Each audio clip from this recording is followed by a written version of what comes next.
What is up, Southline? We are back with Friday's Newscast, and today's Friday the 13th. Dun, dun, dun. Good luck. And we know you guys have been waiting for us since we had a snow day right before break. So, Elizabeth, what's new? Well, I heard about a winter formal coming up on February 11th. Oh, no way. We get another dance? Yes, there will be another pep rally the Friday before with lots of games and performances. Hashtag Boys Chom.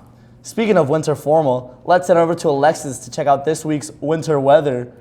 See what I did there? That wasn't funny.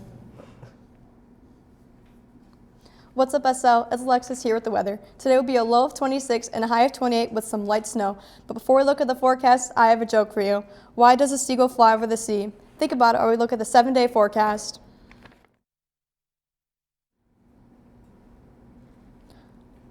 So, why does a seagull fly over the sea? Because if it flew over the bay, it'd be called a bagel. Let's send it back to our lovely anchors.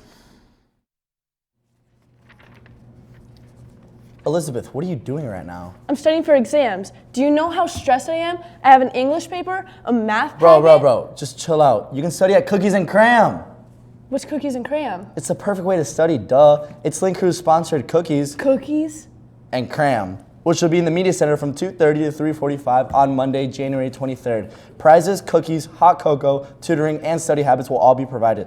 They can all help you out there so you don't have to stress. That makes me feel a lot better about exams. I get help from tutors and I get cookies. Yeah, and speaking of round stuff, let's head over to Rachel with the sports to talk about basketball. Okay, that one sucked. Hey SL, it's Rachel with the sports.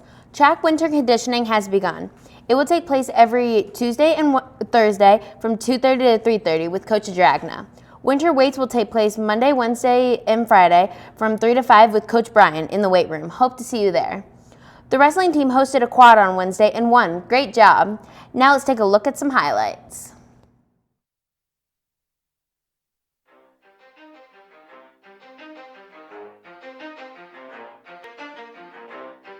You ready?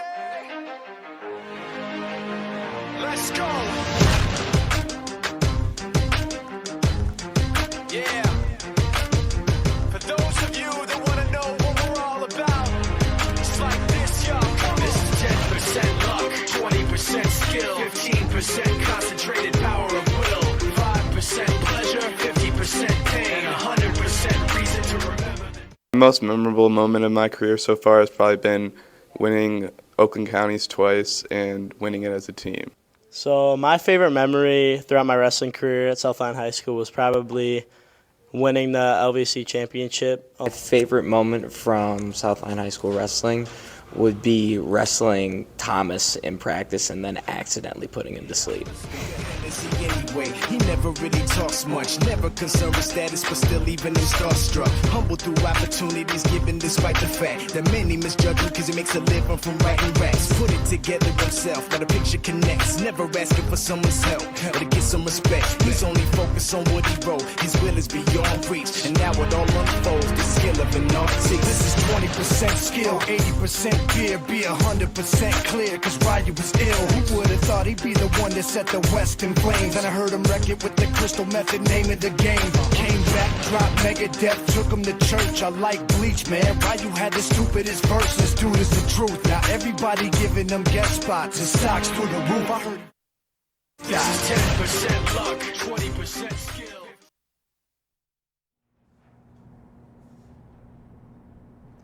The boys swim and dive team had a meet yesterday against Walled Lake Northern and won 124-62. Nice job, boys. Varsity cheer had a competition on Wednesday and got second place. Amazing job, ladies. In other news, both boys JV and freshman basketball had a game against Southline East yesterday. Both teams took a tough loss. The next boys' varsity basketball game is tonight at 7 p.m. at South Lyon East. Good luck, boys. Both JV and varsity girls basketball play tonight at South Lyon East. JV is at 4 and varsity is at 5:30. Well, that's all we have for sports. Now let's take it back to our awesome anchors. Elizabeth, what are you doing right now? We're back on camera. Oh, I was, Laughing emoji, skull emoji. Were you trying to find a secret talent for the talent show? we have a talent show? Oh, yeah. Let's just go with that. The annual Southline Community Schools Variety Show is coming up. Student and staff members from any Southline Community School are welcome to come and try out. Auditions will be January 18th in the Southline High School Choir Room, and the show will be February 10th in the Southline High School Auditorium. In club competition news, District DECA had their first competition and 8 of our students qualified for the state competition in early March. Congratulations. Well, Southline, I think that's all the time we have left for today's newscast. Wait, we forgot about birthdays. Make sure to wish Miss Kruger a happy birthday today. And before we go, Monday is Martin Luther King Jr. Day, so we won't be here. But in remembrance, let's honor the work he did for our country and for civil rights and take a look at this video. Bye, Southline. See you Wednesday with more news.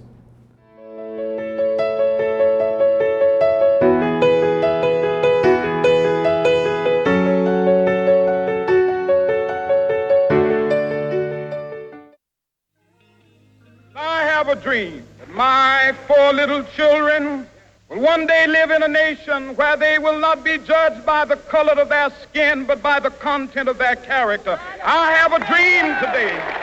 The March on Washington served as a massive push for economic and political justice for African Americans.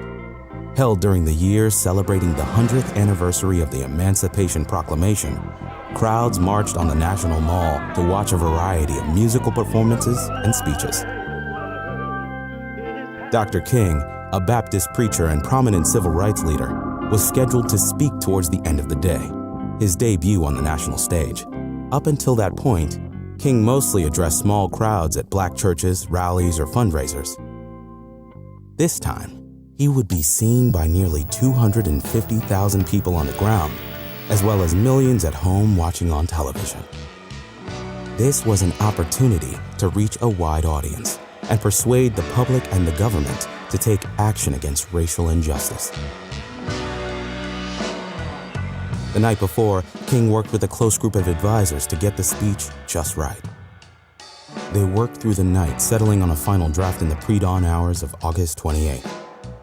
Interestingly, the phrase, "I have a dream," a phrase he used in earlier speeches, was nowhere to be found in this copy. The words wouldn't manifest until almost halfway into Dr. King's speech, when gospel singer Mahalia Jackson, who had performed earlier in the day, called out to him from the sidelines to tell them about the dream. King set his prepared remarks aside and improvised the rest, crafting a soaring speech that would sear into the minds of millions of Americans. No, we are not satisfied, and we will not be satisfied until justice rolls down like waters and righteousness like a mighty stream. The speech was divided into 2 parts. The first listed the injustices that African Americans faced: segregation, police brutality, disenfranchisement, and discrimination, and urged a call to nonviolent action.